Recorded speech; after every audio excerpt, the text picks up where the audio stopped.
your man comes to you and says, listen, I don't want you to have guy friends, you need to truly understand that any guy that's acting like your friend wants to sleep with you. Okay. And every other man knows it. Okay. And anybody that says otherwise is a liar. Boundaries you need to have in your relationship if you want it to be a healthy one, part one. If you've ever been scared to tell your partner how you feel about something, either because you brought it up before and they made fun of you, or it wasn't a positive experience, or if you've never brought it up to them but you're still scared because in past relationships people made it feel like an issue. Every single person is entitled to express their feelings, their thoughts, their fears safely without fear of being ridiculed or dismissed. If that's currently something you struggle with, you want to work on it together, talk about this together. Take time to answer these questions. What are some areas that are difficult for you to talk about with your partner, and what could they or both of you do to make it a little bit easier? If your partner sent this to you, don't take it personally. It means they want to grow with you. Want to work it out. So just talk about it like two people who love each other, okay? 3 things that are non-negotiables when I'm dating. Number 1, you dating your friends more than you date me. I said what I said, and I mean what I mean. I know too many guys that would rather spend time with their boys than their girlfriend. If that is the case, do not get into a relationship, babe.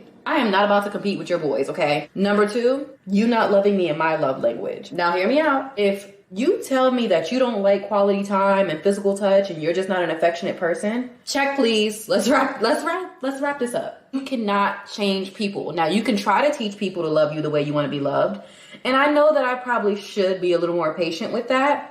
But there are some people that will resent you because you're making them do something that they don't even enjoy. It would take less time to go find the person that's willing to do that than trying to change the person that doesn't believe in that. I'll see you next lifetime, brother. And number 3, so obvious, but cheating. I have taken a man or two back after cheating on me. Even when I've negotiated my boundaries and taken somebody back for cheating, they cheated again because they realized that if I'm willing to move my boundaries one time, I'm willing to do it again. Argue with your mama, but there is no such thing as cheating being a mistake.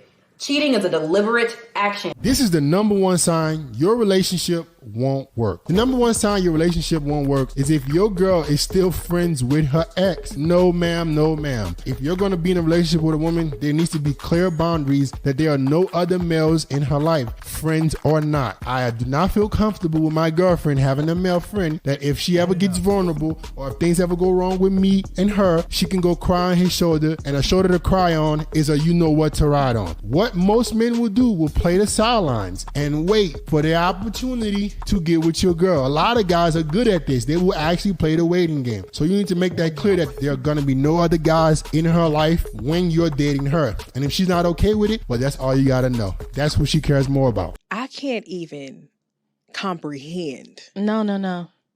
A man raising his voice. Nia, you know how I am. You know how I am. Did you just yell at me? Especially on the phone. You think I'm finna hold this phone? That I pay the bill on. While you yell at me? You got it all twisted. What you do? Nia? You not finna yell at me on No. you not finna yell at me in my face? No. You're not finna yell at me in my face. Me setting boundaries is not me rejecting you. It's protecting me. I'll look you square in your face and tell you that I love you with all my heart, but that doesn't mean that you have access to it.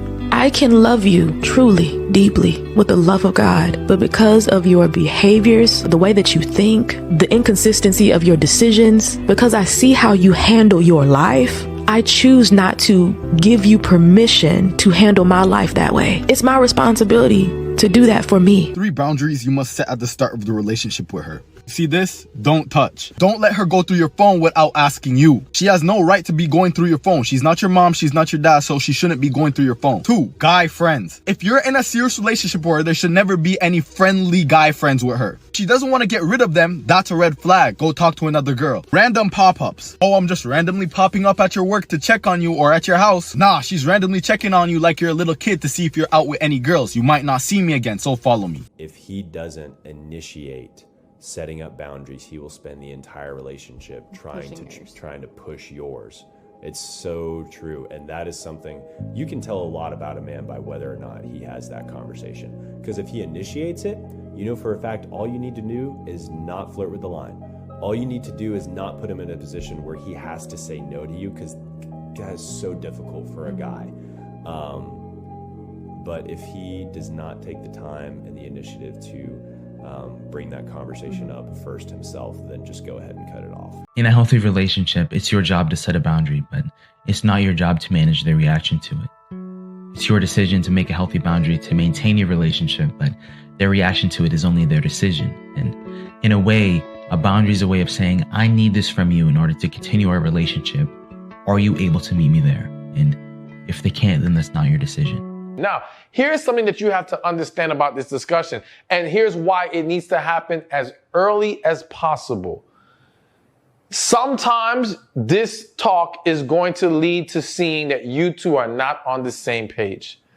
And rather than trying to force the issue, you will have to accept, or you should accept, this is not going to work. Because if, for example, you are dealing with a man who wants to be able to go out with his friends, who doesn't want to have such restrictions on him, but for you, that is a big problem.